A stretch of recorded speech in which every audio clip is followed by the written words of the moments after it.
I'm a forensic pathologist. I've been using my own way to punish those bad guys who can't be brought to justice by the law. Every time I'd pack the body parts into bags and dump them into the ocean, I thought no one would ever discover my secret. But an accident suddenly happened. 2 divers were conducting an inspection underwater. They accidentally discovered a black bag. When they opened the bag, they found it was full of body parts. They were immediately scared out of their minds. They also discovered countless black bags like this around the area. This news quickly alarmed the Miami police. At this moment, my sister and I were watching the live TV broadcast. There's bodies in those bags. The butchered bodies were submerged inside these heavy-duty garbage bags. Authorities have located at least 30 bags so far, but around-the-clock salvage efforts are still underway. Did you hear that? 30 bags. Do you know what that means? It means there might be a new mass murderer out there, way worse than the ice truck killer. At this moment, my sister didn't know that I was actually that serial killer. I was terrified.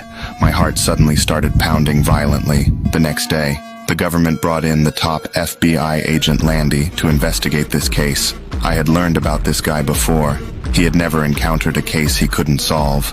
The police chief ordered all of us to immediately gather in the conference room for an emergency meeting. At the meeting, what Landy said made me very scared. There is no such thing as the perfect crime.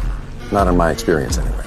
With your help, and with the mistakes this person has made and will eventually make, we'll find whoever did this awful thing. To prevent them from discovering my secret, I decided to secretly destroy those recovered body parts. Late at night, I sneaked into the morgue. I kicked and broke the air conditioning pipe. Then I pulled the trash can next to the air conditioning pipe to make them think a janitor accidentally broke the air conditioning pipe. The next morning, Landy led several forensic pathologists to the morgue. The morgue was filled with an extremely disgusting, rotten smell.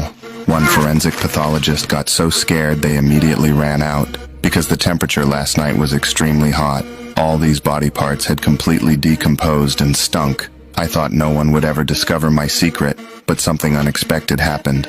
I suddenly found my colleague, motherfucking Dokes, showed up in my lab. This guy had been secretly following and investigating me lately. He fucking suspected that I was that serial killer. Because why would someone pretend to be an addict if he's not? Unless he's got something a hell of a lot worse to hide. Back the fuck off. You wanna hit me? Go for it. I've been waiting for a chance to take your ass out.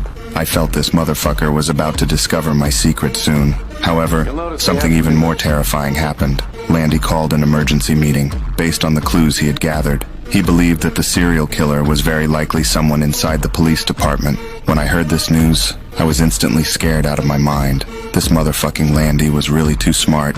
I had never felt so afraid of someone. However, the next morning, when I had just arrived at my lab, I found motherfucking Dokes had shown up in my office again. Your past was a bigger mystery than fucking Jimmy Hoffa. I tried every avenue, legal and otherwise. But there ain't no paper trail on the early years of Dexter Morgan. No matter what you try, no matter when, no matter how hard you work, I'll always be a step ahead of you for one simple reason. And what's that? I own you. I deliberately provoked him. Then I pretended to calmly walk out of the office. He fell for my trap.